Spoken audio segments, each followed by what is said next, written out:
નમસ્કાર દર્શક મિત્રો, પોલીસ ફોકસ ન્યૂઝ ચેનલમાં આપનું હાર્દિક સ્વાગત છે। હવે એક નજર આજના મુખ્ય સમાચાર પર। તારીખ 30 ભુજ લોહાણા મહિલા મંડળના પ્રમુખ શ્રી જ્યોતિબેન પવાણીના માર્ગદર્શન હેઠળ ફ્રી નવરાત્રી સેલિબ્રેશનનું આયોજન કરવામાં આવ્યું હતું। તેમજ મંડળની બહેનો માટે રાસ ગરબા રમવાની હરીફાઈ રાખવામાં આવી હતી, જેનામાં માતાજીની આરતી થાળ સ્તુતિ ગાઈને ગરબા હરીફાઈનો આરંભ કરવામાં આવ્યો હતો, જેમાં ઇનામના દાતા લીલાબેન ઠક્કર અને નિર્ણાયક તરીકે પ્રિયાબેન પવાણી અને રાધિકાબેન ટાંક સેવા આપી હતી। તેમજ મોટી સંખ્યામાં બહેનોએ ભાગ લીધો હતો અને ગરબા એ ગ્રુપ અને બી ગ્રુપ રાખવામાં આવ્યા હતા।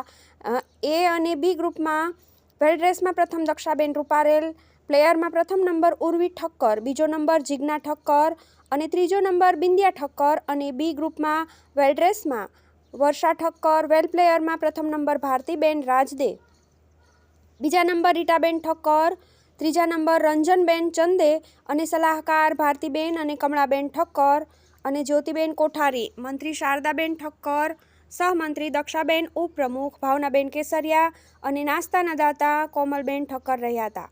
તેમજ કાર્યક્રમનું સંચાલન મંત્રી શારદાબેન ઠક્કરે કર્યું હતું।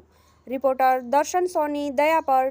મિત્રો, આવા જ અવનવા સમાચાર જાણવા માટે અમારી ચેનલને લાઈક કરો, સબસ્ક્રાઇબ કરો અને બેલ આઇકોન પર પ્રેસ કરો, જેથી અમારી ન્યૂઝની બધી જ અપડેટ આપને મળતી રહે।